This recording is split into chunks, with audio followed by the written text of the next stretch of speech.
Most people don't know what a dead man's trigger is. And even fewer need one. Commander, we're going? A dead man's trigger is a safety valve. For reasons of security, a person prepares a recourse of such severe action that if harmed, they will release a cachet of damaging evidence against those enemies.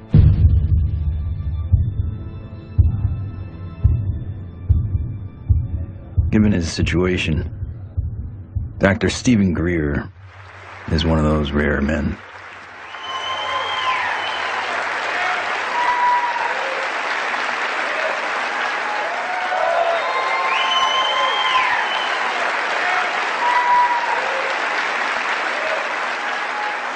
Why would he need one?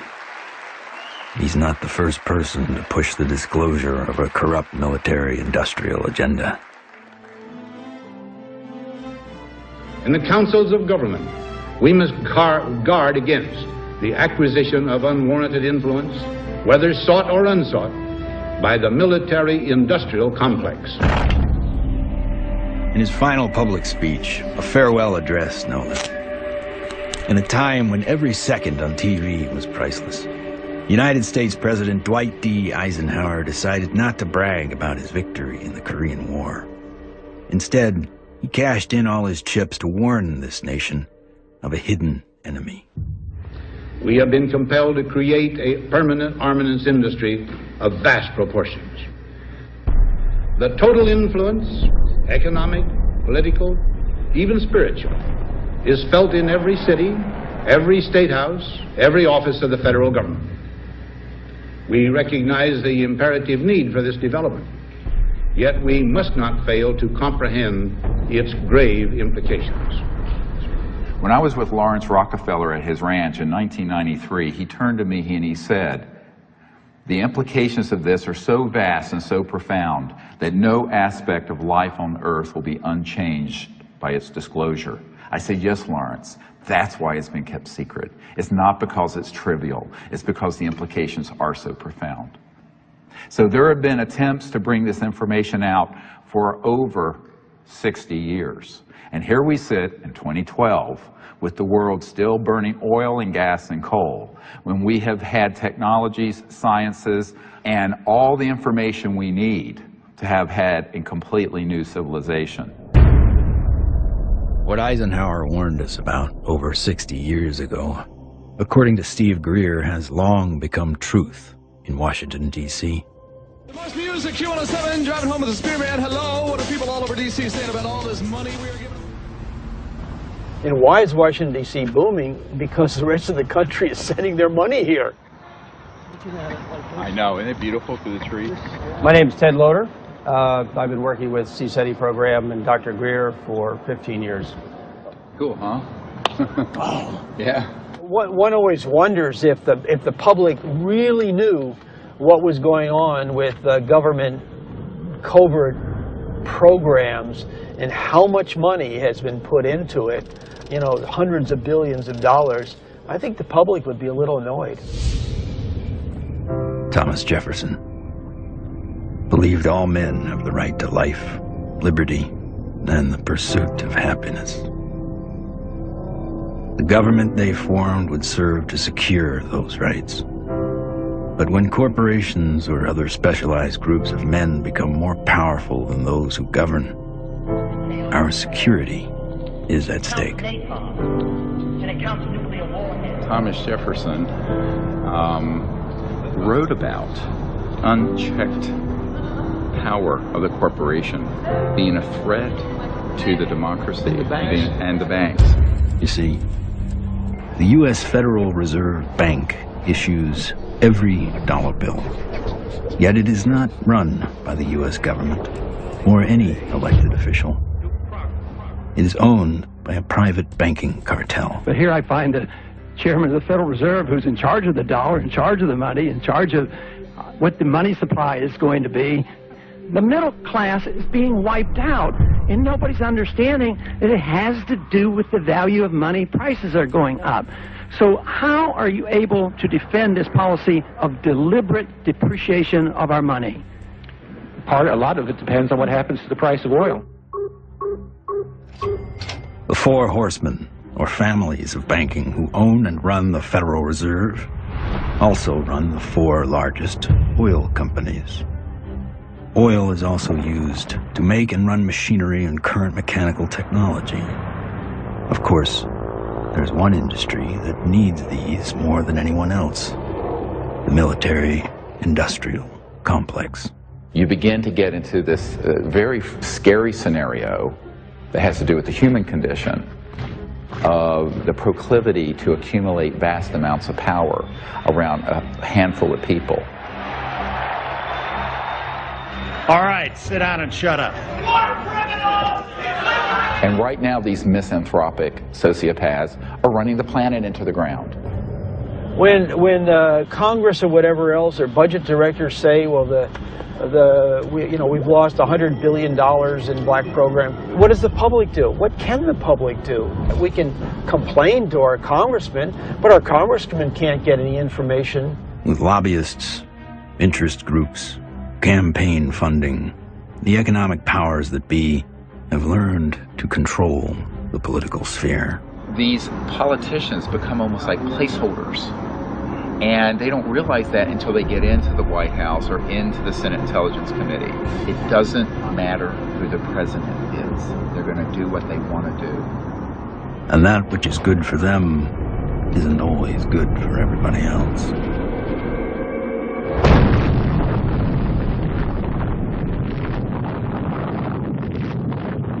From 1945 to 1998, 2,053 nuclear bombs exploded on this planet. The United States detonated over half of them. Now I am become death, the destroyer of worlds. When the first nuclear bomb was exploded in Trinity, Robert Oppenheimer, one of the founding fathers of the nuclear age, said, "We have done this before."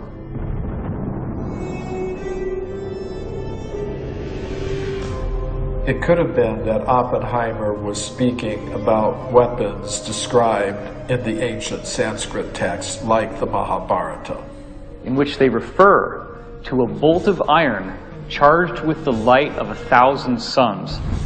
This bolt of iron was hurled in anger and led to an explosive event which is very graphically described in this religious scripture, specifically showing all the key indications of radiation sickness and the various problems with nuclear weaponry that we've come to expect. When we started detonating thermonuclear weapons, atomic weapons, and developing these sort of destructive technologies, the civilizations that have been watching this planet for millennia said, oh my God, these people are going way off the reservation. They are now an existential threat to themselves, but also to other planets, potentially. All over the world, we see very conclusive evidence that ancient people were in contact with extraterrestrial life.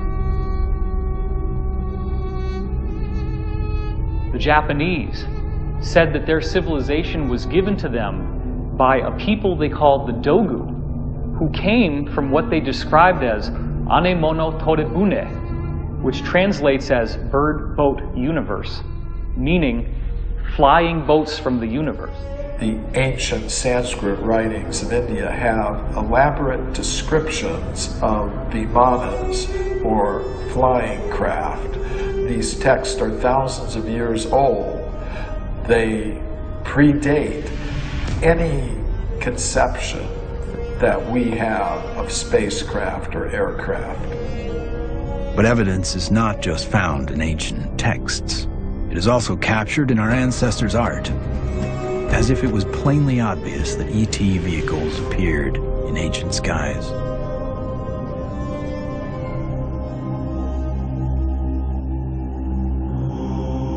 It is a foregone conclusion by most broad-minded people that we are not alone in this universe. The question is, how close are they? And we all looked up at once. It was almost like an intelligence told us, hey, look over here, we're here.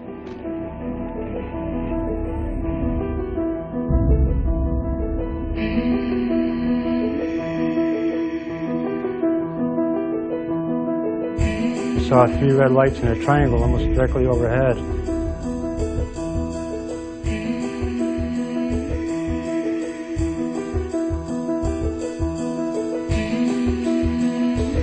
I saw these things and I ran inside and got my brothers and sisters. It actually lifted up and it could actually turn. I'm gonna ask you to look away. I love my hands, but I wasn't one who believed that UFOs might exist. I was satisfied they exist. the life I have isn't what I'd seen. They estimated 100 yards from the left wing was this 100-foot disc.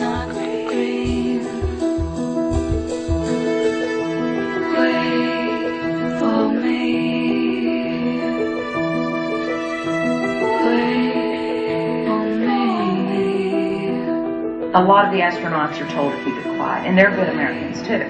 They develop the film from the moon, everything that's done by NASA.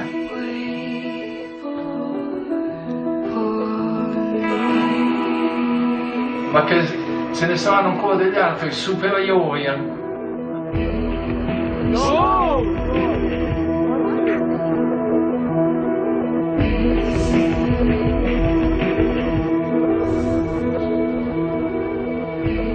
There's so much evidence out there that even if less than 1% is true, that would be enough to collapse the current paradigm and change the whole planet.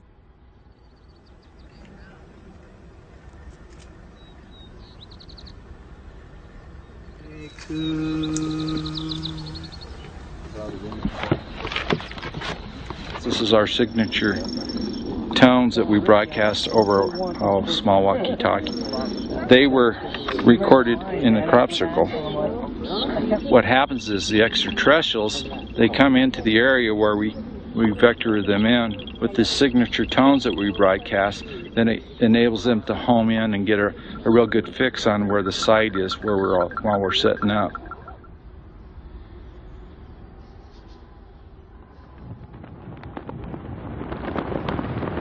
The whole concepts of the crossing point of light, the physics of consciousness, and interstellar communication all were developed on a kind of a vision quest we did here in 95 or 96. Astronomer J. Allen Hynek developed the scale to identify the types of human ET encounters. From his original 3 categories, a 4th, more controversial, has been added, CE4. Even more controversial, Stephen Greer added a 5th kind of encounter, CE5, human-initiated contact. So, how is this done? Given Schrodinger's idea that the number of all minds in the universe is 1, in order to make this type of contact, a human could potentially access that single inner consciousness through intense meditation and then visualize his location down through the Milky Way to the planet Earth, to wherever he sits under the stars. In theory, then, any extraterrestrial passing by would be able to hear the broadcast and know exactly where to go, if they choose to do so. It's interesting how many people have never been out in a place like this where they can see the whole Milky Way galaxy. Most people who come for a week, it alters their life. There's meditation techniques, there's remote viewing techniques, and once you start learning these processes and refining them, then you can make contact more quickly, more easily, and be more of an asset to the group.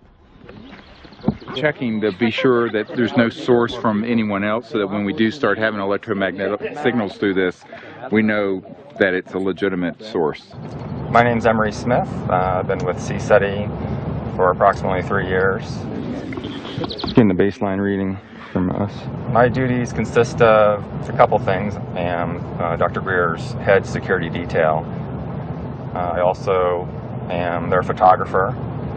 I operate anywhere from 2 to 6 cameras at one time. Yeah, that's our craft. It was over the mountains in this direction. Many of the craft that are coming in are transdimensional, and the way I understand it, not visible to the human eye. And that's where this new technology, night vision, that's where that's coming into play. And with the advent of new technology that's out there, it becomes easier and easier for us to capture these beings and these celestial objects on film. After you do the night vision, it has that green hue, of course. And after a while, when you get back to real life, you're thinking, why isn't everything green? This can't be reality. I want to show an early one from Gulf Breeze from 1992. We went down there, and one of the fun things that happened is that I had about 40, 50 people. Let's go out on the beach. And we didn't have good cameras then, but you'll get the feeling of how exciting it was. Have all these people, and 1, and then 2, and then 3, and then 4 ET craft materialize right in the sky. There it goes. 1, 2, 3. And look, there's 4. There's 4. There's 4. We have a confirmed CE5. Holy damn hot shit. Hot dog. Thank you. All right. So the point, the point is, it's fun.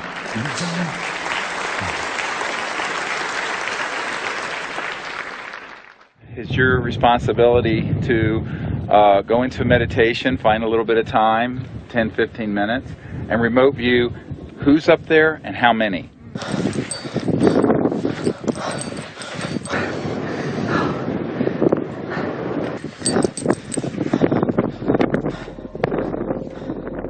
I can attest to the fact that real phenomenon happens here. I really feel that his CE5 protocols are based on a spiritual kind of positive contact, and I think that that is an excellent model for any kind of communication, whether it be on Earth, in the United Nations or wherever, but in this particular field it's with cosmic cultures.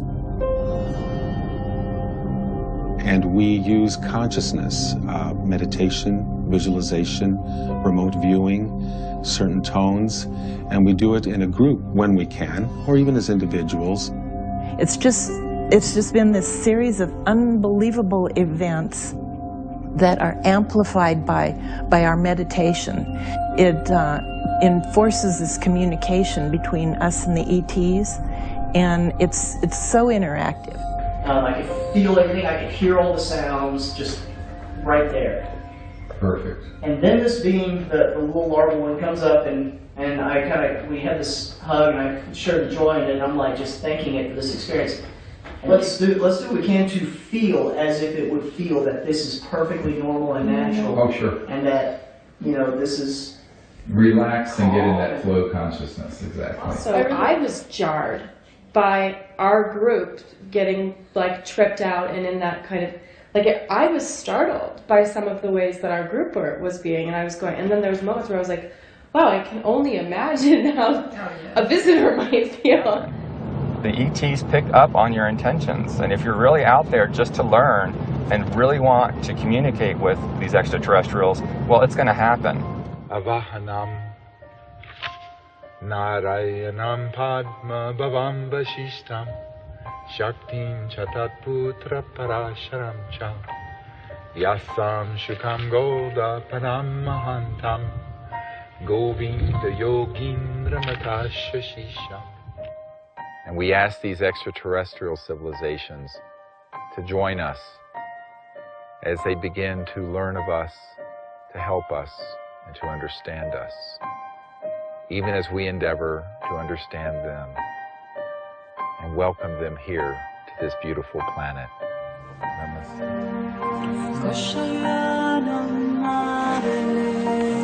my gosh, another beautiful, stunning, absolutely stunning. Not an airplane.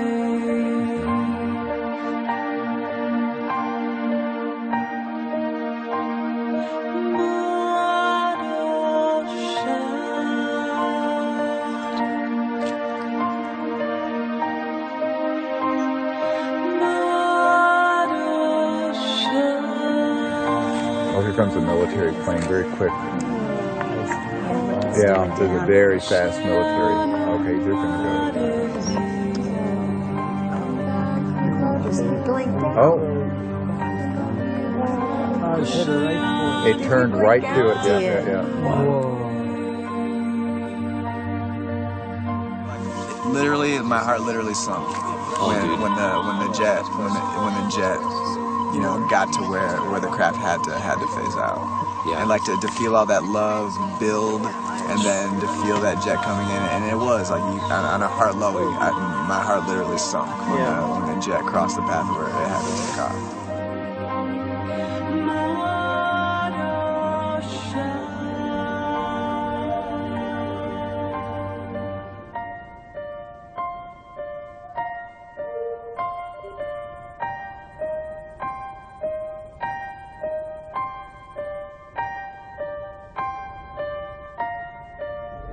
So in the camera, that's what you got. You got like this light traveling, and you can see it's not like a satellite where it's got like a path. It's got like a, you know, like a movement. Yeah, and then it's gone. When I was 17, I injured myself. I got so infected. And at the time, because I was very poor and I didn't have any health care, I just laid there and I got sicker and sicker and sicker, and I had a near-death experience. I found myself out in deep space, and it was this experience of complete oneness with the cosmos, not just with Earth and life on Earth, but with the stars and the infinity of creation. It certainly altered the course of what I would end up doing, because I then learned meditation. I actually became very aware of the power of the mind. This experience helped guide the direction of his life. Though Greer went on to earn a medical degree and raise a family, he continued to study consciousness and contact. And decades later, it seems he would be the doctor called upon first to examine a very unusual body. This came to us in the last couple of years, and there's a man who runs an institute in another country that I cannot talk about. But he came into possession of a little creature. It is humanoid. It does not look human. We have acquired an EBE, an extraterrestrial biological entity. We're flying over to Europe soon to take some tissue samples and do some DNA testing. This was found in the Atacama Desert. We don't know how it came about. Here's the great view of the face and cheekbone, very complex. Now there is a fracture here, and behind this right ear is caved in, and that's how this ET being was killed. We have the best scientists in the U.S. from Stanford that are going to be doing the testing itself to see what this really is, and also to rule out what it's not.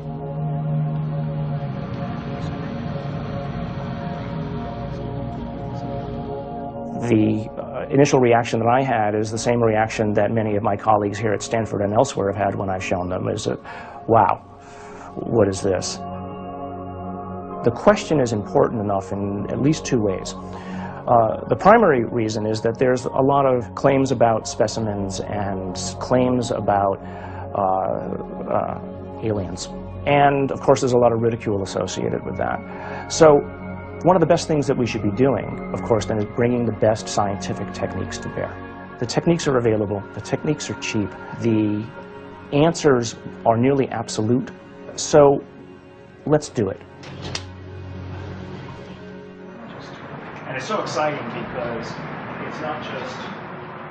In setting up for this, I'm going to be giving Steve not only the tubes that this should be going into, but I'm also going to be sending across the microscope that I feel they should be using to do the analysis with.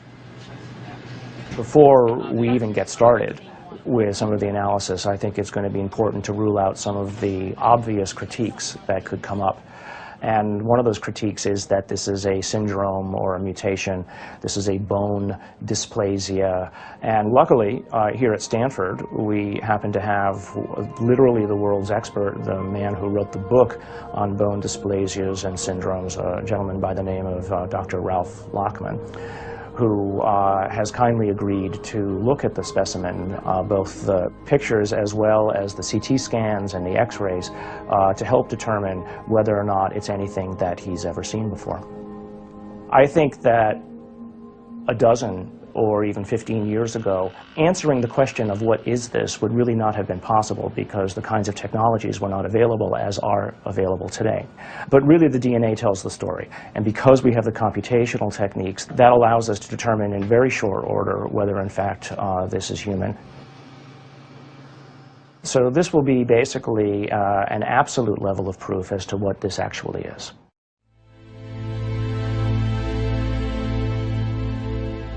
The problem is not proving that UFOs exist. It's when you begin to expose the energy and propulsion systems behind how they're getting here. You're talking about unveiling an entirely new science that would replace oil, gas, coal, nuclear power, public utilities. And this is the $600 trillion problem. So the patent office, after they fired me, I had to wait 6 years before I got rehired. Everybody at the office was avoiding the case. But when they finally did, the arbitrator wrote an 85-page report on how the media had caused my dismissal. So I only got a 30-day suspension out of the whole thing, which was taken out of the tiny little bit of 6-year back pay. So that was great. Yeah, it was. Wonderful. Yeah, it made it all worth it, so to speak, because that's how we were able to open the offices and stuff. It was very comfortable. No feeling of being shocked or anything else, just a good feeling, comfortable. What scientists need to do, and normal people need to do, is they need to look at the hardcore evidence, decide that, oh my gosh, ETs are real, and then get over that. And if that's the case, then you can start extrapolating, because they're getting here, which means they have solved the physics problem, if you will. That's an actual photograph that Mark Whitford took, a friend of mine. And you see the stars in the background. So this is a fixed camera.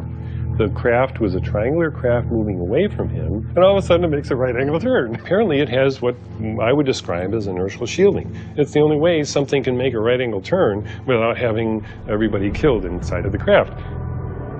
Though we experience inertial forces every day, their origins remain a mystery. However, there are theories that point to interactions between objects with mass and a quantum energy field. Inertia is due to zero-point energy interaction. So you're interacting with a charged matrix, which is a zero-point field.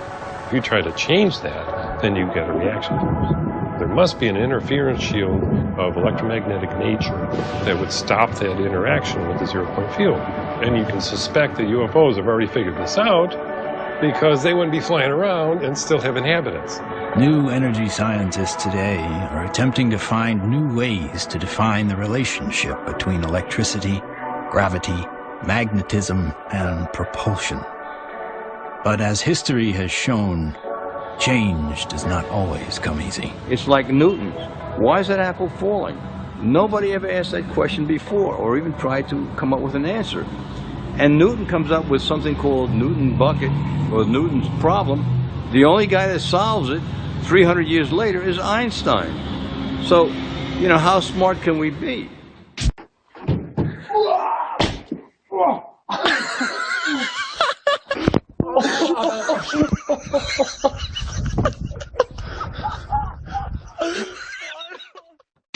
If you look at everything normal within the conventional wisdom, you're not going to learn anything new. My name is Morgan Boardman. I am the Chief Financial Officer of Morningstar Applied Physics. My business partners are Paul Murad and Dr. John Brandenburg. What we're doing, like I said earlier, is we're using a magnetic field that's rotating about the axis with the hope of generating a magnetic vortex. In essence, we are trying to start a civilian advanced research projects agency.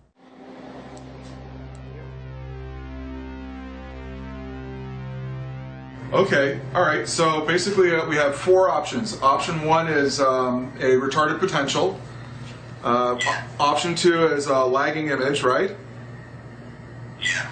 Option 3 is pointing vector as a motive for propulsion, or how that may be what's happening, right?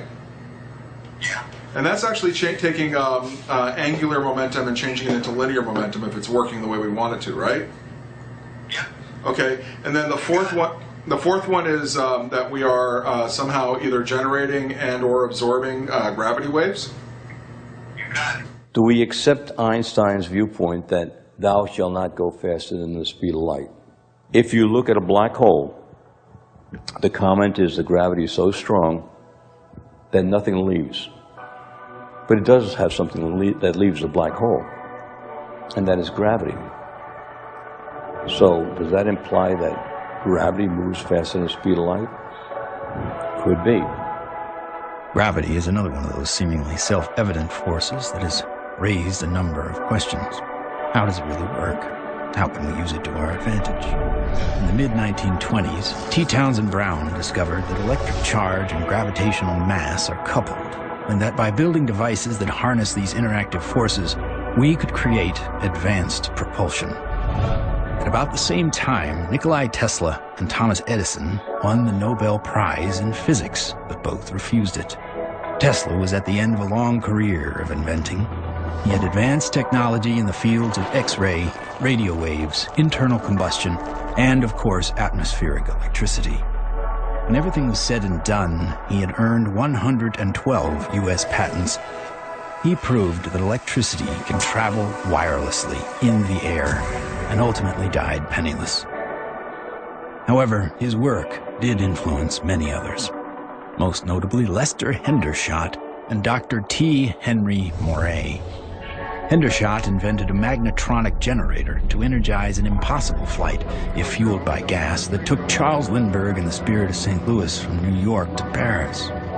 Dr. T. Henry Moray developed the Moray valve, a device for extracting radiant energy from the zero-point field, and demonstrated this device hundreds of times and had dozens of signed affidavits supporting his science. Yet in the end, even these two notable scientists were ignored and bullied. Dr. Moray's device was hammered down and broken into pieces by a competitor, and before he could finish reconstruction, he passed away of natural causes. Hendershot fled to Mexico to continue work, but was found dead at 61 years of age, attributed to suicide. There's all kinds of skullduggery that happened there. I don't think T. Henry Moray ever got a decent chance to ever do anything with that. There is absolutely no question that T. Henry Moray had a system that produced about 50 kilowatts out of a 55-pound box. The conventional electrodynamics model does not allow this to happen. In other words, it doesn't allow you to extract excess energy from the vacuum and use that to power your loads. It costs just as much to restore it as was used to destroy it. So we got to put in more than we can ever get out in a load with such a squirrely circuit. And that's the only kind of circuit we've used in power systems since day one. We're still building them. We're still making power systems that deliberately kill them. So we pay the power company to have a giant wrestling match inside his generator and lose. In the 1950s, there were some very provocative articles saying that, oh, electrogravitics is the best thing since sliced bread, how all the aviation companies are now backing electrogravitics, they're all doing experiments on it. Well, within a couple of years, there was no news at all. Once they figured out that they could really control gravity, 1954, it all went black. Do you think the boys in the black projects have solved that problem? Because it sure sounds like it from what the witnesses have told me. I wouldn't know. I wouldn't know. Sorry, but I can't even think about it. I see so many things in my life, it's just hard to say. A local inventor has discovered a way, hear this, to use water to run your car. What Stan shared with me was interesting. In order to run this engine off of water, we've also had to learn the ability to adjust the burn rate of hydrogen to co-equal the fossil fuels. So he applies for a patent, and then he gets a call from actually a visitation by two guys from the Pentagon. The Pentagon flew a lieutenant colonel in last week to look at Meyer's invention. There's talk of possibly using it in the Star Wars defense program and to run Army tanks. But he asked that this become a public patent so that the civilians could benefit from it. And he indicated that if we don't do that, overseas people will. In 1996, Meyer was sued by his investors, who claimed the device was not revolutionary, despite verification of the unique voltage intensifier circuit by the U.S. Patent Office. Meyer was brought to trial, but key evidence was not allowed. His oral testimony was not even recorded, due to an audio recorder malfunction, and the judge recessed early for vacation. Later, Meyer made an appeal, but was denied. He was found guilty of fraud and ordered to repay his investors, putting an immediate dent on the idea of funding new technology. On March 20th, 1998, Stanley joined his brother and 2 NATO officials for a dinner meeting. Stan took a sip of cranberry juice, grabbed his neck, ran out of the restaurant, and fell to the ground, saying, "They poisoned me." He fell down after eating at a restaurant nearby where he lived, fell down the parking lot, said, "I've been poisoned," collapsed. And that's on the police report? Yeah. The police report confirms his words. The cause of death was written to be an aneurysm, though he left behind just enough materials for others to piece together his process. The full secrets of his device died with him.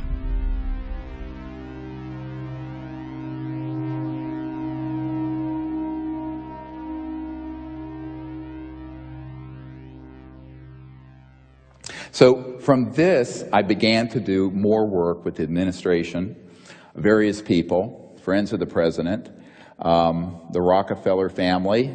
Lawrence was the white hat in that crowd who wanted us to bring this information out, actually hosted us at the Rockefeller Ranch in the Tetons. And one night he pulled me out on the deck and he said, "Well, you know, we really need you to do this." I said, "Lawrence, you're old, you're rich, and you're Rockefeller. What do you want me to do? I'm just a country doctor banging around in an ER in North Carolina." He says, "No, we want you to do this." I went, "Okay." So I'm the throwaway guy. I'm the guy you can throw away because my life doesn't matter. We are back in Rachel, Nevada with our first 2 distinguished guests. Stephen Greer is a North Carolina doctor. He does a lot more than watch the skies. He fires off messages, and he says that someone or something is responding. Dr. Greer is looking for close encounters of the 5th kind. What, at this minute, do you believe? Our assessment at this point is that there is at least one extraterrestrial civilization which has managed to make its way to our corner of the universe. And number 2, that there's no evidence at all that they have hostile intentions towards this planet.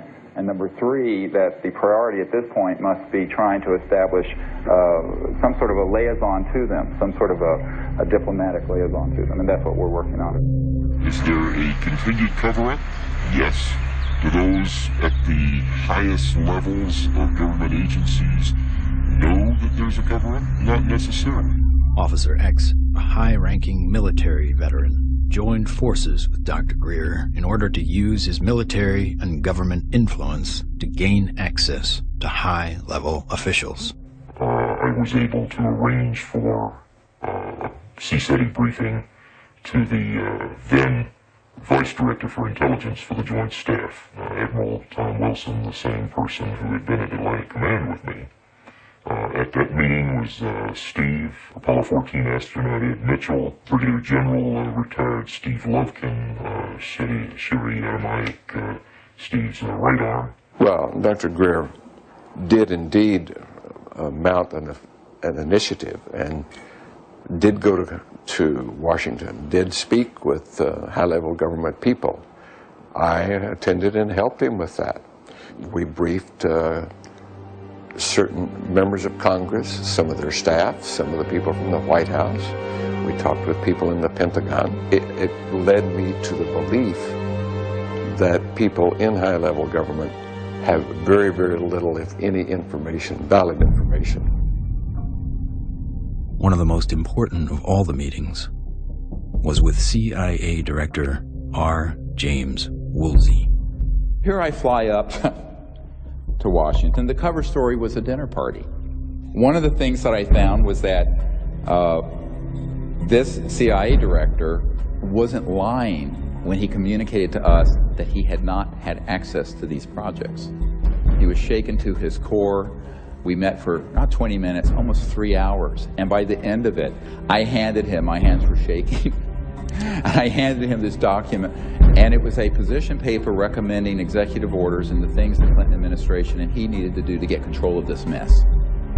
And he looked at it, and he looked at me. He says, yes, he says, but how do we disclose that which we have no access to? And I almost wept. I went, what? Dr. Greer approached many D.C. officials in an attempt to gain an audience. One of the people who took him seriously was former CIA Director Bill Colby. If there's truth in it, there can be a danger in that situation. We've seen that happen in other cases. I said, you have to consider the possibility of some danger to not only your reputation, but to your person. I mean, people do react rather violently to some kinds of charges, or particularly if they're true.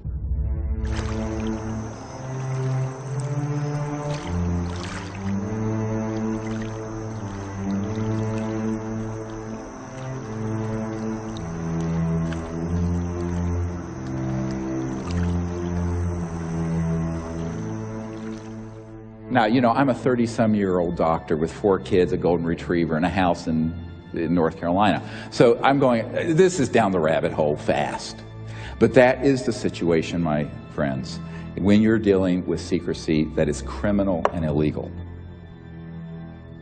In 1997, in an effort to push his message deeper into Congress and the White House, Greer headed to Phoenix to prepare a video with his best evidence to show in Washington, D.C. While he was in the editing room, the biggest UFO witnessed event in history was about to happen. On March 13th, 1997, when the Hale-Bopp comet was very clear in the northwest sky, thousands of people were outside trying to get a glimpse of it when they also caught a glimpse. These orbs, giant orbs, equidistant in a V formation of 1 mile to 2 mile wide in some very credible reports.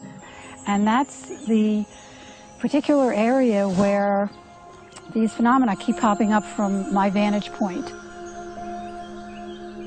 The Native Americans living in the basin between South Mountain and the Estrellas have told me that not only were they looking up at the Phoenix Lights during the mass sighting, but they've been looking up at them for centuries.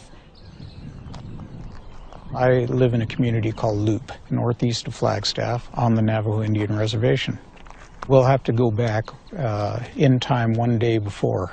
We saw 6 to 7 lights that were circling along the horizon. The entire street came out. It was almost like a block party. Everybody turned off their lights, everybody sat in their front yards, and everybody watched this unusual light show. I squeezed down the best of what I found and finally came forward in 2004 with the Phoenix Lights, a skeptic's discovery that we are not alone. 10,000 people approximately witnessed this, one of the largest experiences of this sort ever recorded. The Phoenix Lights phenomenon didn't seem to be falsifiable in any way. It was being validated by most everybody that saw it. The ultimate, shall we say, insult was the governor of the state of Arizona, Fife Symington, finally calling a news conference saying that he has finally got the answer to the Phoenix Lights, and he introduces some staff member dressed up as a space alien. People got very angry because here is the top elected official of the state making fun of what I estimate to be close to probably 10,000 people saw this.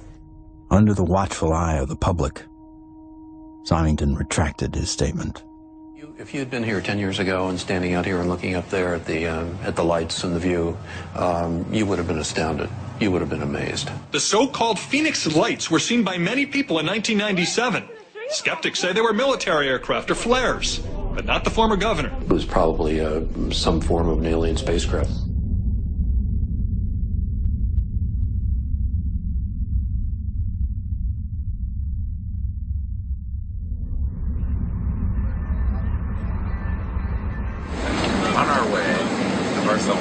Barcelona to retrieve the evidence.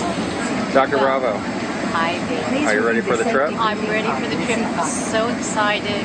We're going to do some very wonderful work, and I can't wait to get the results. Upon arriving in Spain to look at the being for the very first time, I was kind of skeptical. It was definitely a game changer for my thought process to actually see it in person than to see it on film. The first thing we had to do was go to the radiology lab because we needed x-rays and CAT scans before we did anything. Porque esto ya se lo comenté que era un poco difícil de hacer. Es the best we can get. Lo mejor que pueda pasar.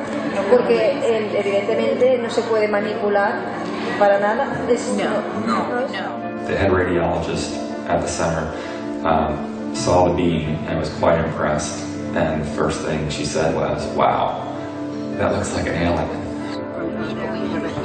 That's really okay. This is fabulous. Yeah. Okay, that's good.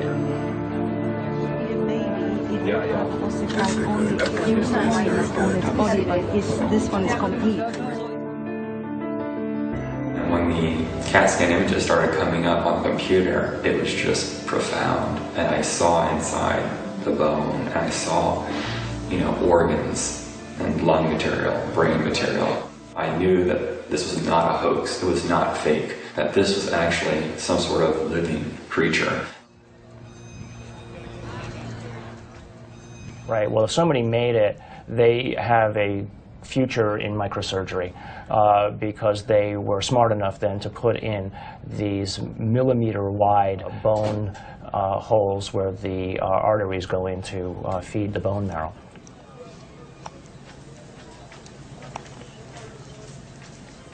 And so now the challenge is to prove what it is, right? My interest, frankly, is to disprove that it's anything unusual or anything paranormal.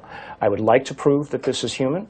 I would like to prove that this is just an interesting mutation, but obviously if you leave your mind open, or I should say if you leave your mind closed to alternatives, you'll never see what those alternatives might actually be. In every situation with scientists, your reputation's at stake. I have every expectation that even doing this is going to lead to some ribbing from some of my colleagues, right? But I think that that's perfectly acceptable because at the end of the day, who's going to validate these things? If someone isn't willing to step forward and do it right, then you're going to have it sitting out there forever, hanging in limbo, right? I mean, if you let other people and their opinions stop you from believing what you know to be true, then all you're doing is stopping the possibility of progress. Anytime anybody tries to study this subject seriously, we're subject to ridicule. I'm a full professor at a relatively major university, and I'm certain that my colleagues at the university laugh at me and hoot and holler behind my back when they hear that I have an interest in studying unidentified flying objects. There's really a subtle kind of suppression at play here. You don't worry about what the CEO of Enron thinks about what you say. You worry about what your friends think. You worry about what your parents would think if you posted whatever you care about on Facebook or something. We take the risk to appear to be a crackpot.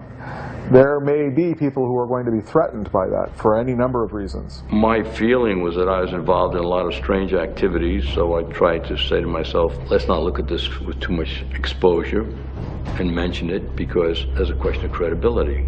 This should be the subject of rigorous scientific investigation and not the subject of rubbishing by tabloid newspapers. MUFON is the Mutual UFO Network, and it was founded in 1969 by Walt Andrus. And our mission statement is the scientific study of UFOs for the benefit of humanity. MUFON is the world's largest UFO investigative organization. We have approximately 3,000 members worldwide. Approximately 500 of those have their PhDs.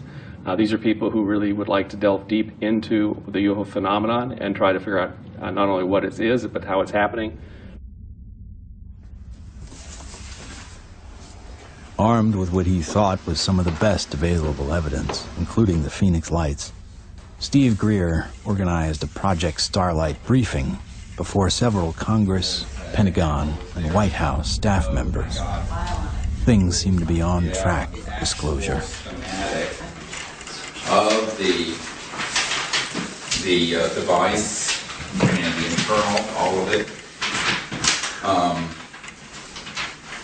with a lot of detail, and this is a cutaway. This was done and escaped government control, whereas the Bentwaters case took 20-some years in England. So this is in our possession and not the Ministry of Defense. So, where it would never be found. Where it'd be going to a black hole, right? But then the bad news came. Sherry Adamiak, Steve's partner and longtime friend, along with Steve and another team member, were all suddenly diagnosed with a malignant cancer.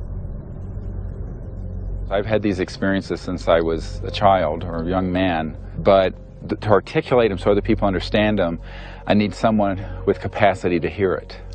She was that person. I mean, it's been, you can't resolve things. It's been very hard for me. Oh yeah, you know, I know. You get up I know every day, you know, but.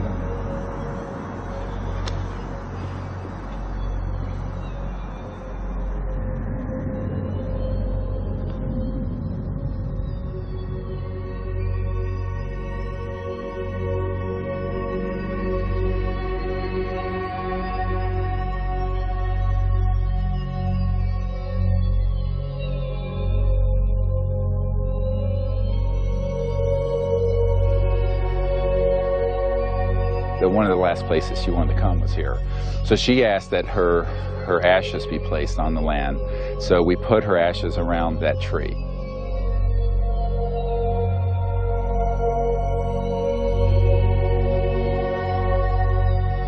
I don't take anything for granted, frankly, and so each time that I do a presentation or lead a group, I think this may be the last time.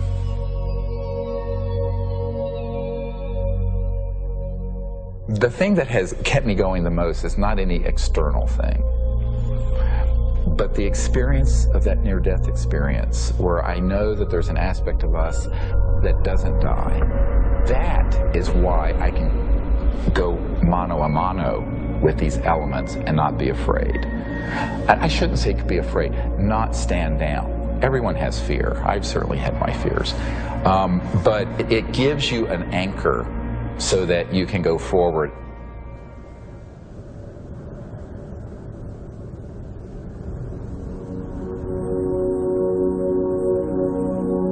More than ever, Dr. Greer understood what he had always sensed. It was not the power of a cosmic field or quantum vacuum that would propel us into a new world. It was the mind. This really is the opening to an entirely new science of consciousness. You can maybe think of consciousness as a television set. On the TV screen you see pictures and sounds and so forth, and if you tried to find out where that was coming from and you looked inside the television, you're not going to find it. It's not there. The signal is in the radio waves around it, invisible to us, that's being interpreted by the television as pictures and sounds. So this is very much like the state of how we understand the mind and consciousness. Dr. John at Princeton proved that putting your awareness on a device that was a random number generator would affect it. So you have this random number generator and it's producing 50-50 ones and zeros. And then you introduce a person into the picture and you tell them, try to affect it with their mind. Think more ones or more zeros. You measure that, and sure enough what they found was that there are more ones or more zeros being produced that correlate to that person's intention. So we can see effects being produced forwards and backwards in time, which is really strange. Distance doesn't seem to matter as much. You can get the same strength of effects if you're right in front of the REG or if you're on the other side of the planet. Consciousness is a non-local field, and it isn't limited to your brain waves and body. Dr. John once had the opportunity to ask the Dalai Lama if he thought the random number generators themselves were conscious. And the Dalai Lama thought about it, and his reply was that if you think they're conscious, then they're conscious. Just like consciousness can have positive effects on the zeitgeist or ether, it can also work the other way. Unfortunately, when you start to deal with inventors who have anomalous results that seem to be over unity, paranoia seems to accompany that process. And John Searle's famous for having a circular magnetic device that has both energy and propulsion built into one unit. And the electric company felt that this guy was stealing money, took him to court, went to jail, his house caught fire, and all of his property and all of his designs burned. The concept of freedom, this sort of idea of people having the liberty to pursue happiness and to pursue abundance, this has been completely, in a sense, turned upside down. We actually reprinted a report on the military involvement of the Department of Energy. And it's so extensive, it's the major operation that goes on there. There have been over 5,000 patents that have been sequestered by the national security state, taken out of the public domain. Many of them deal with energy technologies. It's a policy that the military seems to feel is necessary for national security. However, at this point, we often wonder, 50 years after World War II and the Cold War, whether such sequestering is necessary. Suppression of new technology would be an obvious plague on the idea and strength of a free market system. Yet, it still seems to happen right in front of our eyes. And this is a huge controversy, one of the largest, maybe most intense controversies in the history of science. There's nothing worse, I found, than suggesting to academic physicists in particular, and academics in general, that they are not only wrong, but disastrously wrong, catastrophically wrong.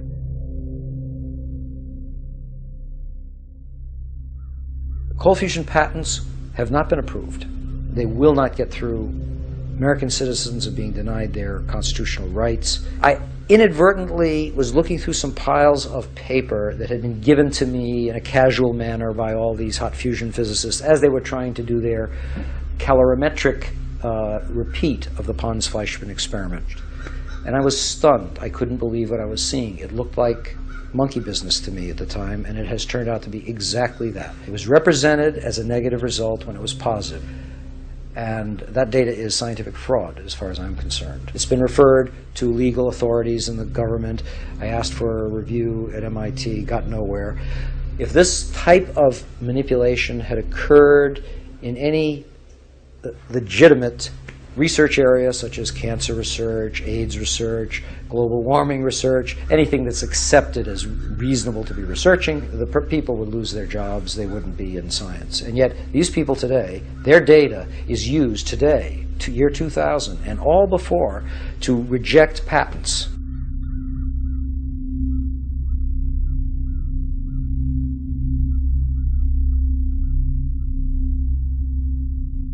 Yes, there is serious criminal activity going on that ultimately must be rooted out.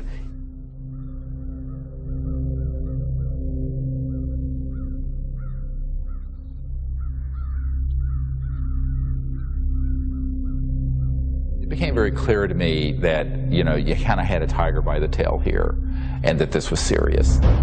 For a moment, Dr. Greer considered shutting everything down. He had been threatened and swindled far too many times. Sherry was gone. He had no office, no staff, no money. Back in 1998, I was given information by a friend that Dr. Greer was having a conference. Literally the month that Sherry Adamek passed away, within 30 days, I have this scheduled event. So I went to the conference and learned some things and listened. And so she just on a lark came, and she's an emergency doctor like I am. And what really grabbed my attention was he was getting all this information from military witnesses. That was in 1998. By 2000, when we were planning and storyboarding and working the whole disclosure project event out and pulling together all these hundreds of witnesses, we didn't really have the funding to do it. But she got so supportive and involved that she lived very modestly and took all of her excess income and donated it. And I want to acknowledge some amazing people that are here. Dr. Jan Bravo, without whom we would not have the Disclosure Project. But it's not just the funding she's provided, it's the moral support and the encouragement and the friendship. And so she's just become a very key person. And, you know, it's sort of metaphysical and odd that literally the month that Sherry Adamek passed away, within 30 days, I have this scheduled event. Not alone anymore. With the support of a loyal team, Dr. Greer grew his witness list from a couple dozen to over 200. And see that little dot right there? That dot don't belong there.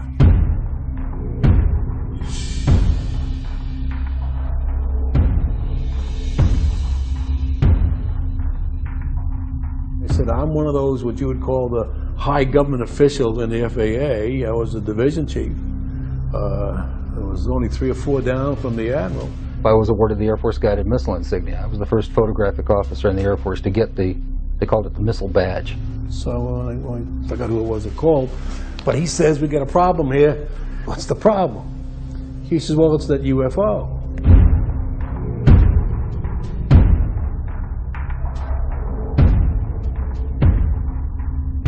We weren't launching real nuclear weapons, we were launching dummy warheads. They were the exact size, shape, and dimension and weight, and we were looking down southwest, and the missile popped up through the fog. It was just beautiful.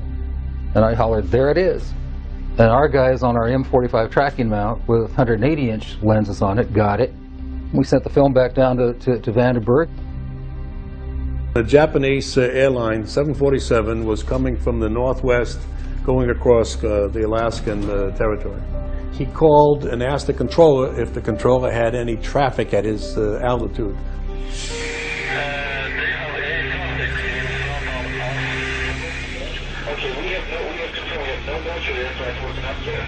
His radar is picking up a target. He sees this target with his eye, and the target, the way he described it,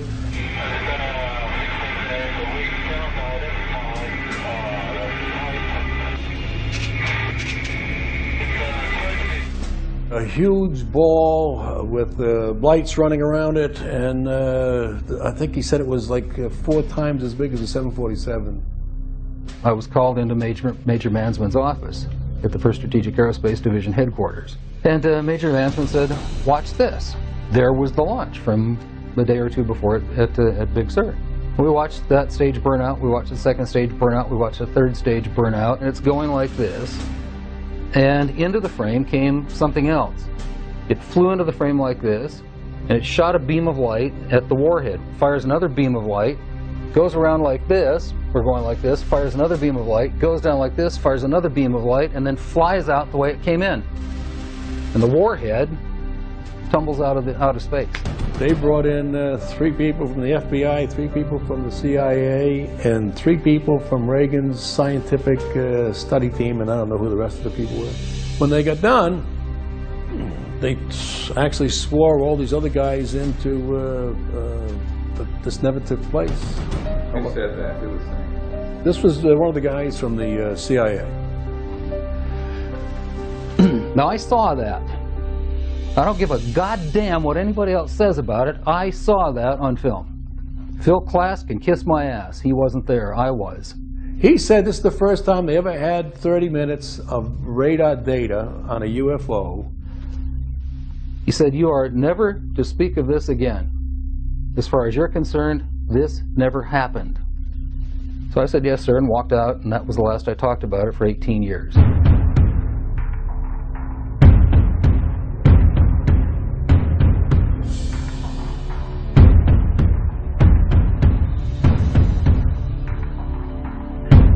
The original video that I took, and I had the pilot's report, and I had the FAA's first report that was all downstairs on my table. They didn't ask for that, so I didn't give it to them. There are things that I know about that I did in the service that I won't talk about to you now because they're top secret, and I could get my ass in trouble for talking about them. If you parse what Major Mansman said, he said, you are to say, this never happened. Well, that's not classifying it top secret, is it?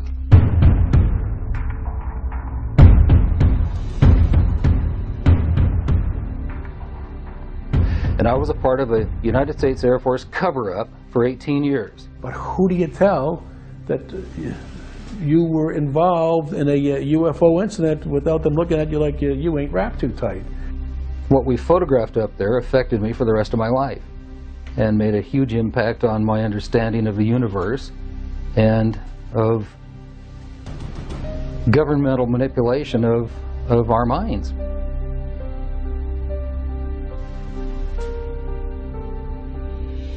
Now, with the witnesses on his side, Dr. Greer had the firepower to attack Washington again. We are not alone. That's the message a group of pilots, scientists, and former government officials want Congress to hear. 21 members of that group already have testified in Washington for what's known as the Disclosure Project. And we had all volunteers who organized that whole event. And there was no paid staff. So when people look at that whole period, we didn't have an office, a secretary, and one paid staff person. But we did it. Dr. Stephen Greer heads up the Disclosure Project, a group that compiles information from people who say they've encountered extraterrestrial forms of life. 20 years ago, in 1980, I was a security specialist assigned to RAF Bentwaters. Objects made incursions over our WSA, fired pencil-thin beams of light into them, and adversely affected the ordnance, possibly. There were bodies that were involved with some of these crashes, also some were alive. What do members plan to do with their information?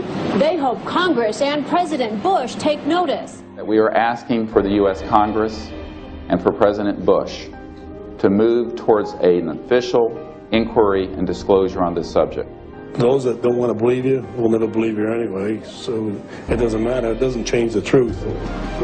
A spokesperson for the Senate Science, Technology, and Space Committee says no congressional hearings are planned right now. Elaine Quijano, CNN Headline News. I stand before you today in my almighty God, and I tell you this. If Congress calls me in and says, will you testify in detail what you know, I stand here today prepared and ready to do just that. Governments must never lie to the people. Thank you.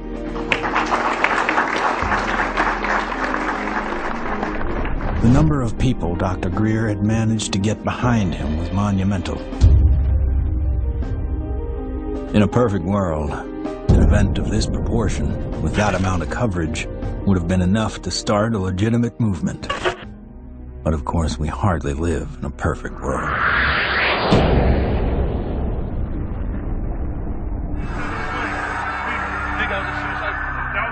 Yeah, don't say it. It's more, you know it, right? I don't know, guy. Everything's fucked up. 9/11 became the mother of all news stories and completely changed the game for everyone. Fear, panic, and strife were imprinted in the public consciousness. To what end? Not to go after Al-Qaeda, but rather to invade the sovereign nation of Iraq.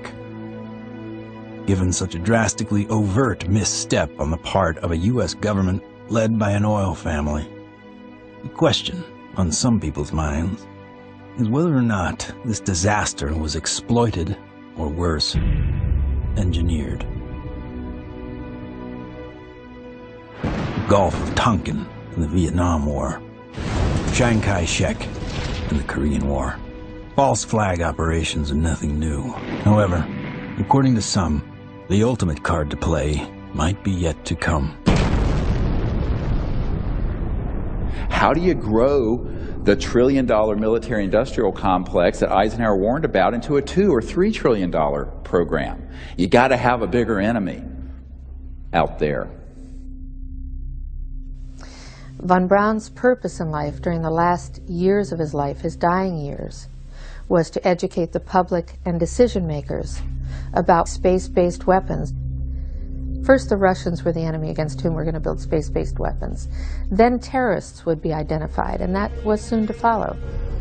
In 1977, I was at a meeting in Fairchild Industries, and in that room were a lot of charts on the walls with enemies, identified enemies, names that people had never heard of, names like Saddam Hussein and Gaddafi. But we were talking then about terrorists, the potential terrorists. No one had ever talked about this before. And they continued the conversation about how they were going to antagonize these enemies, and that at some point there was going to be a war in the Gulf. According to these theorists, after the military-industrial complex had its war against terrorism, the next enemy that Dr. von Braun identified on Earth would be third world country fanatics. But with no more enemies left, the people would soon be taught to look to space. The next enemy was asteroids. Now at this point, he kind of chuckled the first time he said it. Asteroids, against asteroids, we're going to build space-based weapons. So it was funny then. And the funniest one of all was against what he called aliens, extraterrestrials. That would be the final card. And over and over and over, during the 4 years that I knew him and was giving his speeches for him, he would bring up that last card. And remember, Carol, all of it is a lie. 99% of all the information out in the public on this subject is well-crafted disinformation designed to scare people to support the next phase in global warfare. And this kind of corruption is why the only things that are being made on this subject are things that redound to paranoia and fear in the military-industrial complex. I occasionally think how quickly our differences worldwide would vanish if we were facing an alien threat from outside this world. I don't think we're moving forward if we trade, factional and ideological war from one ethnic or religious or economic system into an interplanetary conflict, because that's A, not survivable, and B, would be even worse in terms of galvanizing the world around a military structure. That has been the central organizing principle of our society for a few thousand years, actually. It is hard to concretely prove that 9/11 was a false flag attack because the people behind it are so good at covering their tracks, especially with the compliance of mainstream media. If you had trillions of dollars, you'd be pretty good at it too. The adversary is closer to home. It's the Pentagon bureaucracy. According to some estimates, we cannot track $2.3 trillion in transactions. $2.3 trillion in transactions. According to the Comptroller General of the United States, there are serious financial management problems at the Pentagon. Fiscal year 1999, 2.3 trillion missing. Fiscal year 2000, 1.1 trillion missing. And DOD is the #1 reason why the government can't balance its checkbook. I would like for you to respond to the questions that I've put to you today.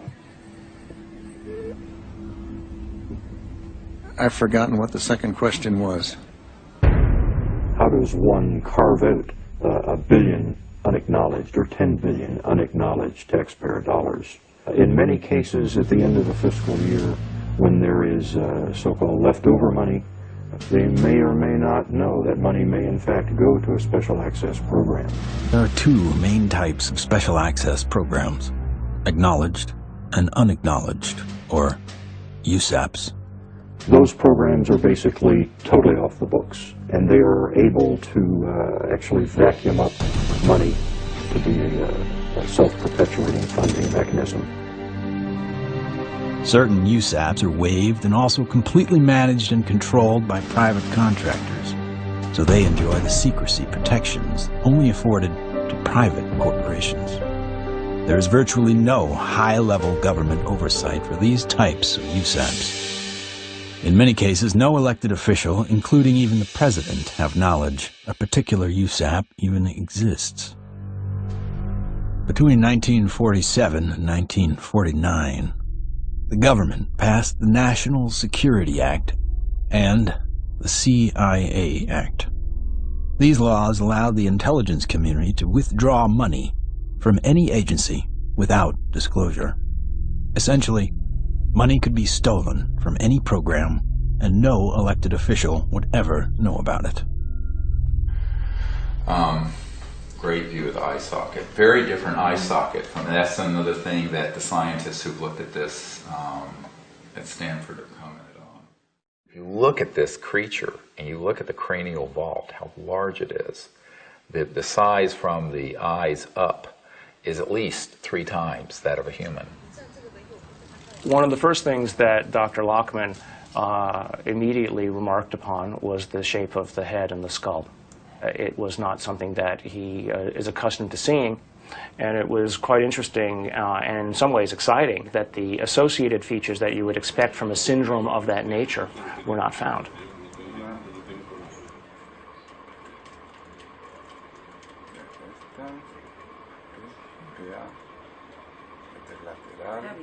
This specimen does not fall under any known, to me, class of disorders or syndromes.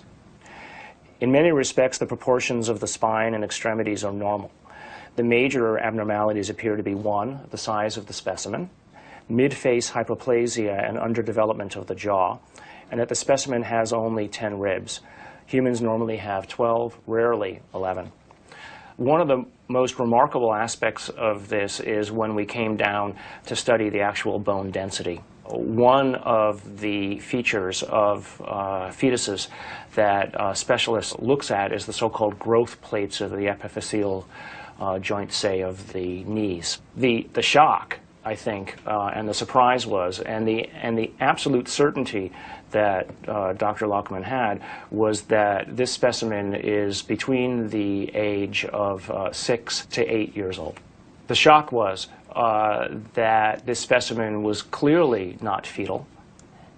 How do you explain how something 6 inches tall survived to any length of time that would allow for it to survive 100 or 1,000 years ago?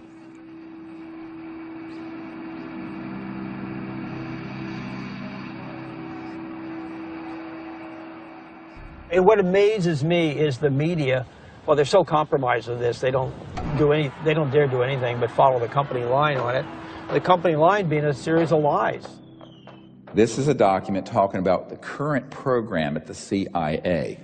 And it says that the PAO, Public Affairs Office, has relationships with reporters from every underlying major wire service, newspaper, news weekly, and television network in the nation. In many instances, we have persuaded reporters to postpone, change, hold, or even scrap stories that could have adversely affected national security. Now, what's the purpose of this? The CIA has no mandate for anything domestic. The FBI is domestic. What the hell is this? Where are we now? We are in a bread and circus. This is a phrase used to describe the creation of public approval, not through excellent public policy, but rather through diversion and distraction. No, I'm not doing that. I'm sorry. You are driving me nuts. That's ridiculous. Keep people fat, keep them happy, keep them diverted, and keep them entertained with dribble and shock and nonsense.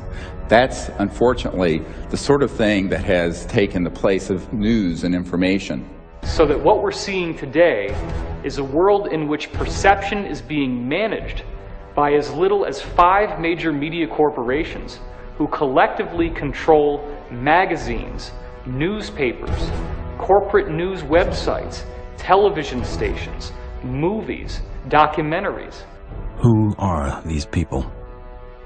Who could be behind the curtain? Who could possibly be controlling us so effectively? A shadowy government with its own Air Force, its own Navy, its own fundraising mechanism, and the ability to pursue its own ideas of the national interest, free from all checks and balances, and free from the law itself. Majestic 12 is real. Notorious MJ12, which is no longer called MJ12. I'm trying to find out the new name. Basically, it's an oversight group intermingled with the National Security Council and the National Security Planning Group. They have full control. They have no congressional oversight whatsoever. They answer to nobody. whatever activity is going on, to the extent that it is a clandestine group, a quasi-government group, a quasi-private group, it is without any type, as far as I can tell, of high-level government oversight. And that is a great concern. Ladies and gentlemen, the very word secrecy is repugnant in a free and open society, and there is very grave danger, for we are opposed around the world by a monolithic and ruthless conspiracy that relies primarily on infiltration instead of invasion, on subversion instead of elections. Its preparations are concealed, not published. Its mistakes are buried, not headlined. Its dissenters are silenced, not praised. It is a system which has conscripted vast human and material resources into the building of a tightly knit, highly efficient machine that combines military, diplomatic, intelligence, economic, scientific, and political operations. And we are, as a people, inherently and historically opposed to secret societies, to secret oaths, and to secret proceedings.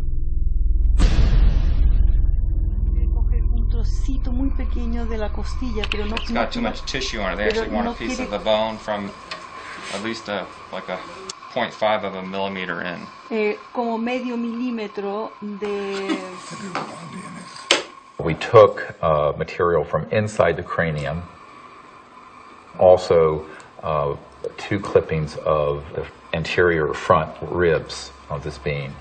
And we were able to see under the dissecting microscope that in fact it did have bone marrow in them, so that meant there should be some good genetic material in there. It was really nerve-wracking. Imagine, 2 big guys here trying to operate on this 13-centimeter long beam. But we did it.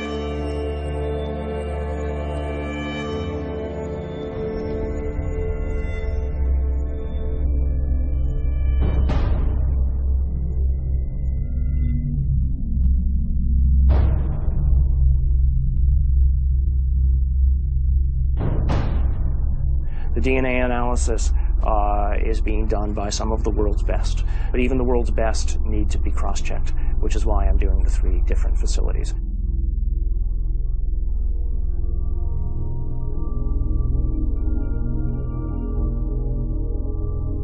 So I actually ran 4 samples.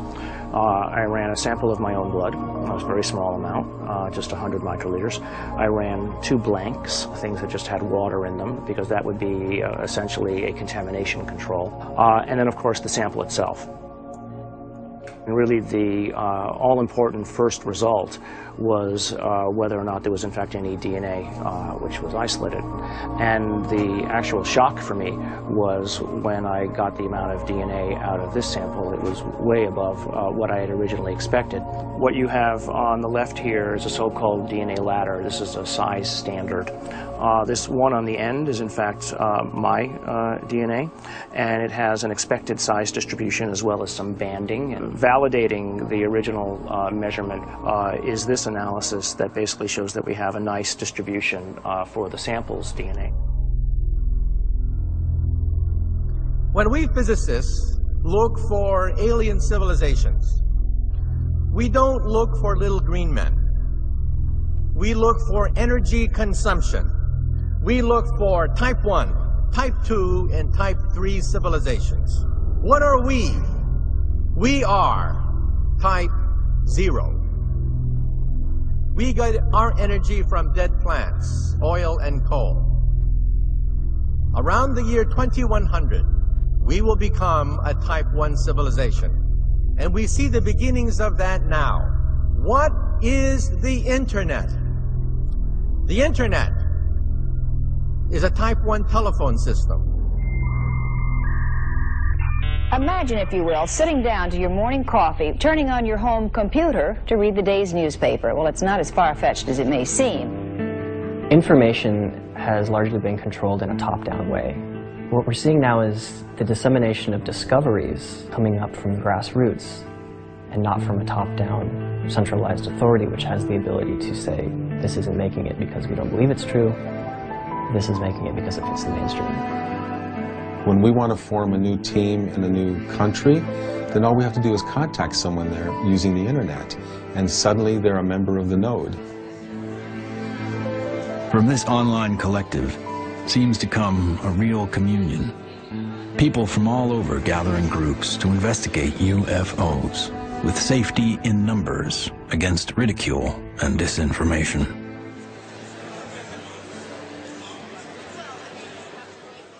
What we found in the past is we had a lot of anecdotal stories, but we didn't have a whole lot of data.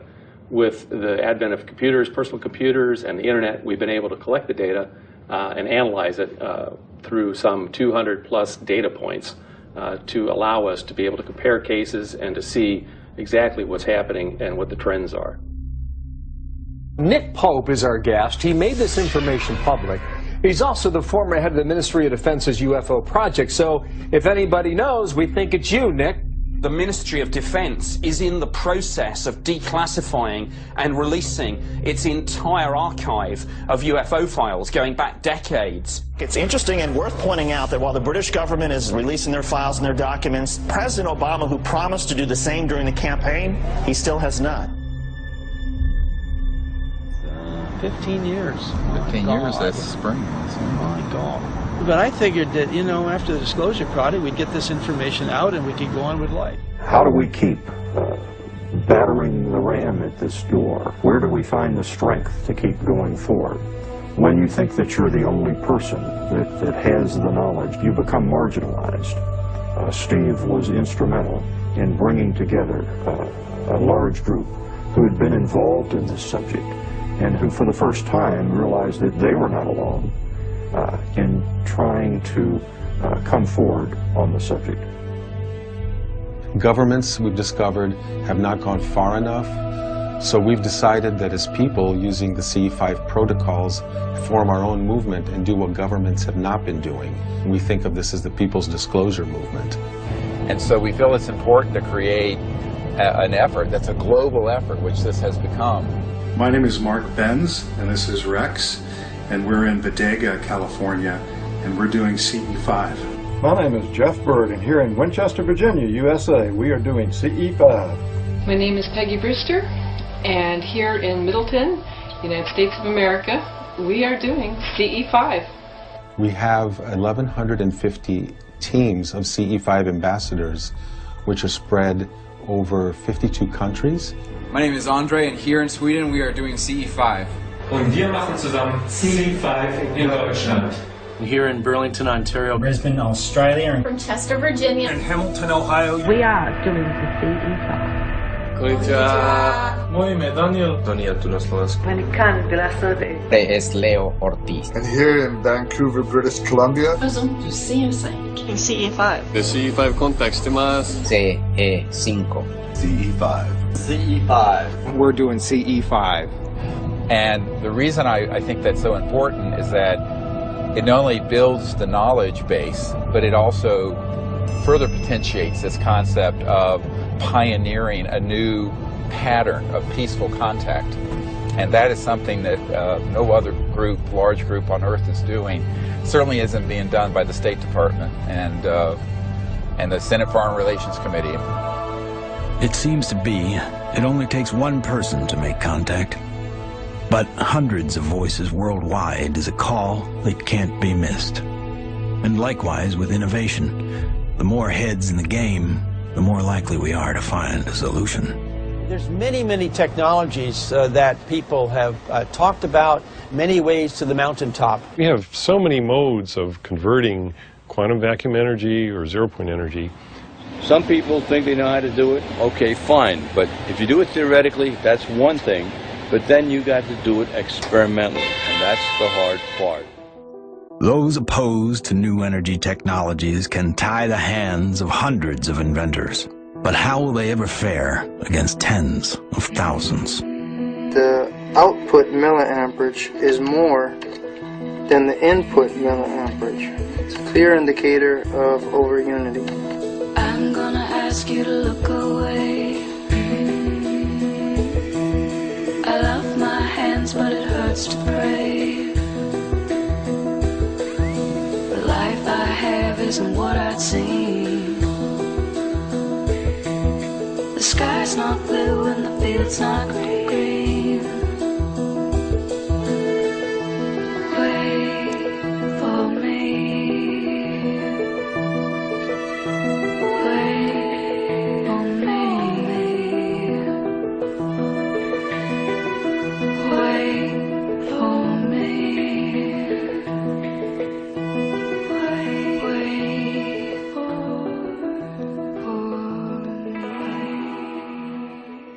When you oscillate or vibrate magnetic fields, there's an effect in the gravity field. And how to do that linkage is what you're trying to get at, as I understand it. Maxwell's equations are in that term right there. And what happens is if you're going to have a gravitational effect, it's going to happen over there.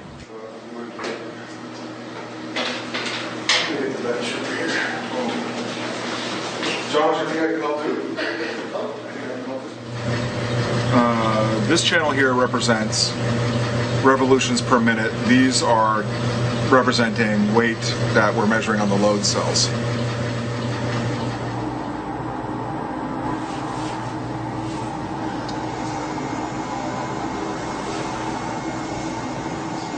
Full steam ahead.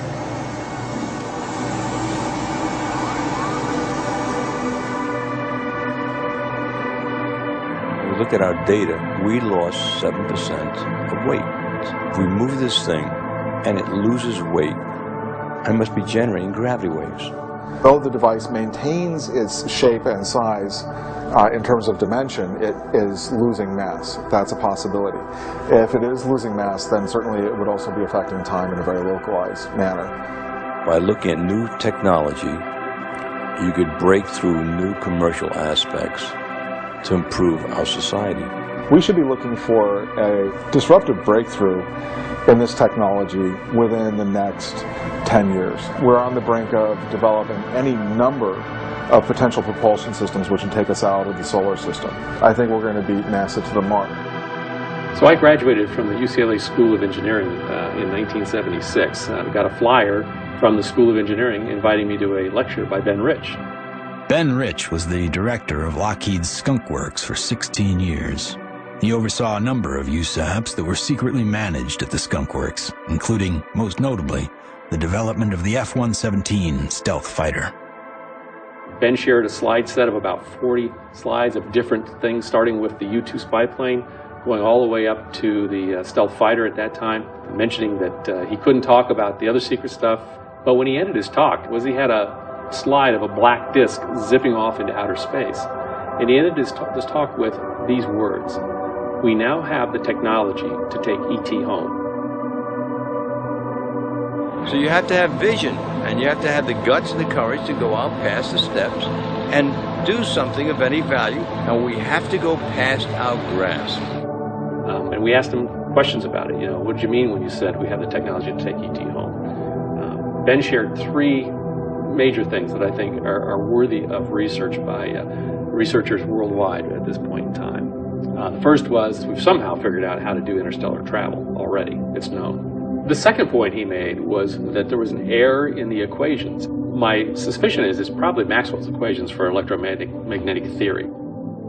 The third thing he said was, how does ESP work? And I was really kind of startled because I didn't know what to say. But I blurted out, I don't know, all points in time and space are connected. And he looked me back in the eye and he said, that's how it works.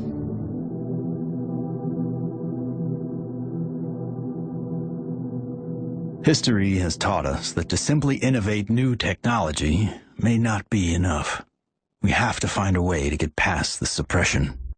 We've already now had a breakthrough just a couple months ago of the tritium battery. Finally, a company has come up with an actual commercializable unit, but it's very small. It's designed for an IC or some small circuit component. So this is a good sign. because it shows the way to introduce a free energy device is to introduce a small version of it. If you have a revolutionary energy device, it has to be introduced in a way that doesn't look like it's a revolution.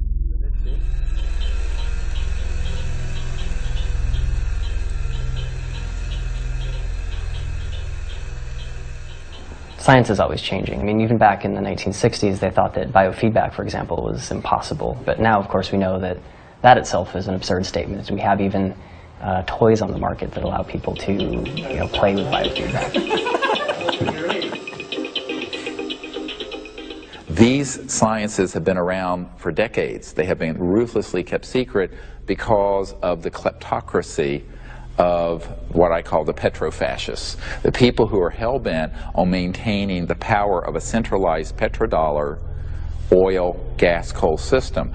So that does create scarcity because that is a zero-sum game. But when you take us off that system onto this new system, it's an entirely new macroeconomic order, and scarcity becomes non-existent. After years of disappointments, Dr. Greer and his team are now attempting to build an energy research lab in Virginia, where scientists and inventors with working prototypes will have a safe haven to build. So this is an example of how the analysis is done using what's called a genome browser. And it's more or less a schematic representation of the chromosomes, and at a very high level of resolution. So the sequence that we got from the mitochondria tells us with extremely high confidence that the mother was an indigenous Indian from the Chilean area, and the haplotype is called B2A. Now, the other thing that immediately fell out of the analysis is that it's male. It has so-called Y chromosome material. In fact, it's got a full Y chromosome. It probably died in the last century, if I were to make a guess. I can say with absolute certainty that it is not a monkey, right? It is human, or as close to human, closer to human than chimpanzees would be. But when you count up the number of mutations that we're observing, what we're seeing is more than what we would expect to be caused by simple cell division. When the sequencer is creating or making these reads, it's doing it more or less at random. So what does the computer program do that people have written and designed? It takes every one of the little sequences and tries to match it against the known. And then anything that doesn't match, it puts in a little side file and says this is unknown. At a certain point, when enough knowns are matched, I can feel comfortable saying, this is human, right? But if I'm not careful, and I don't pay attention to what's in the garbage can, right, what the computer program is throwing away, I could literally be throwing the baby out with the bathwater. What we've done is we've scaled back, and we're seeing several chromosomes and pieces of chromosomes across the top, which basically leaves us with a very strange conundrum. Right, here you've got this 6-inch tall, let's call it human, right, because the DNA says that so far it's human, at least the way that we're looking at it. This gene, PCNT, which is known to be associated with primordial dwarfism, we don't have any mutations here. It lived to the age of 6 to 8. Obviously, it was breathing, it was eating, it was metabolizing, and it wasn't living in an environment where there was a lot of advanced medical attention that was given to it to allow it to live to that age. It calls into question how big the thing might have been when it was born. So genetically, you might explain that by saying that there's some advanced aging mutation, something that caused the bone to age anomalously quickly. A gene that's known to be associated with progeria, that also no changes there. So the next problem, of course, is the ribs and the number of ribs in the specimen. Only 10, whereas there are supposed to be 12. So there are no mutations which are specifically associated with that kind of phenomena because it's rarely, if ever, seen. The digits are all correct. The hands are all correct. There are problems with the face. So there's a mid-face hypoplasia, and then there's the larger skull. So again, I think in summary, there are genes associated with any one or two of the anomalies that we see in the specimen. But there is no mutation which is known to accommodate or call for all of the mutations. Even with the things that we know could be assigned to one or more of the anomalies, we don't find them in the genetics of this specimen. That leaves open the question, what genetics is causing the anomalies that we are observing? So, although I entered this thinking DNA was the answer, it made me realize that in the context of the bigger biology questions, there are other levels of control that need to be understood and answered. The non-coding RNA, epigenetics, etc. And things that we probably haven't even thought of yet. So if I just look at, this is base pair 19,800,000 or so at this edge of the open region. I can go all the way over here, and now I'm at 21,000 or 22,000. So the answer is not finished, and it's not as easy as actually, frankly, I thought it was going to be at the beginning. So that's basically 2 million base pairs of DNA where nothing seems to sit. It's just like the way societies do things. They try to fit things in boxes. We have literally written a computer program that does exactly that, tries to fit it in the box. Doesn't seem very efficient, so on that basis people would call it junk. But I think we now know that there's any of a number of other features of what DNA is doing in there. It is expressed, and so we need to be careful, obviously, that we don't let our instincts or the programs that we write to match our instincts make the decisions for us. No matter what, for me, this has been a fascinating, more than an exercise. As soon as I've collated this information into a form that other people can take advantage of, and it's accepted for publication, I'm just going to put it out on the web. You know, I don't have the resources to study and follow down every single angle that this opens up. But you know, maybe there is a listener out there who will be sufficiently intrigued by this to do the analyses themselves, and maybe they'll find something that I missed. Great. If additional samples or examples are seen of this, I'll be the first in line to want to sequence it, because then all bets are off. I want to say other things here, but I also don't want to open myself up for, you know, attack. This search may have uncovered a major finding about life in the universe and its origins. What is this being? Could it be a missing link in evolution? Could it be an entirely new species? Or simply a disease we have never seen before?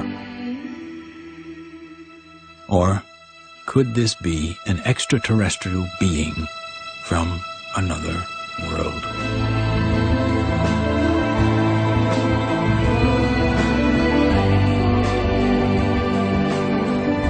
Whatever the case may be, this challenges the boundaries of human scientific knowledge. Dr. Gary Nolan has set a new precedent for scientific investigation and rigor in the realm of the seemingly impossible.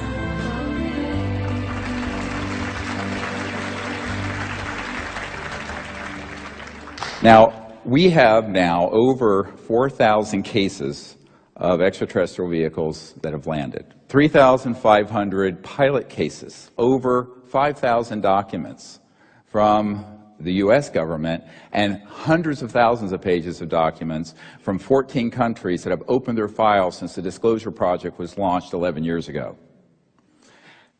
And yet, this isn't on CNN every night. And this is probably the most important thing going on this planet today, and yet nobody talks about it. If we don't explore what to do, we're going to miss the boat.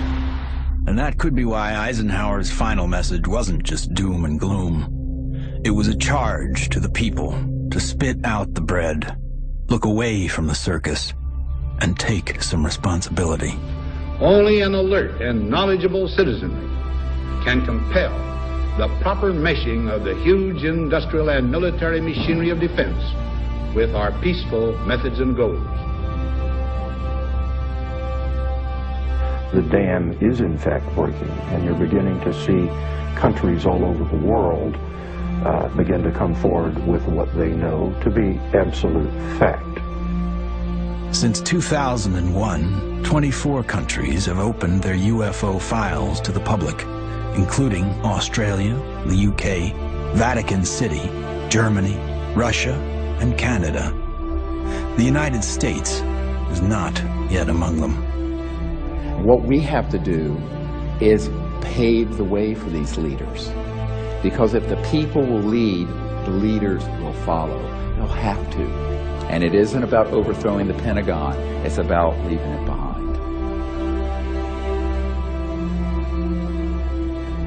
My goal when I started this was to make this so that I wasn't important at all in it, that there would be enough people that they go on without me. And that way, it doesn't matter if I drop dead. The future is here already. The technologies are here. Contact is happening. And if we come together as a people, what we're going to find is that all of us working together are going to be able to create a world that is amazing. If every single one of us told everyone we know that we're being visited by intelligent life, that the sciences are here to give us a new civilization, we're liberated from that macroeconomic slavery, but this is the destiny of humanity. Thank you very much. God bless you all.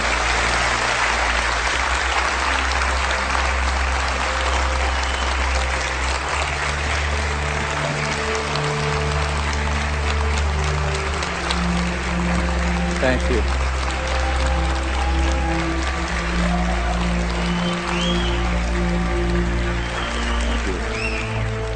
What we've come to learn is this.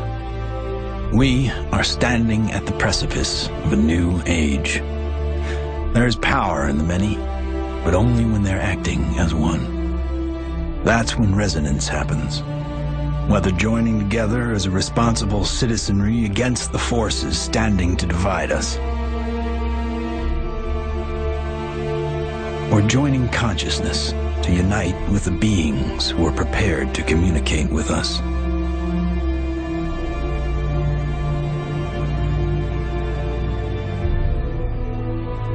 In order to succeed in this endeavor called life, we must come together as one.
Kosher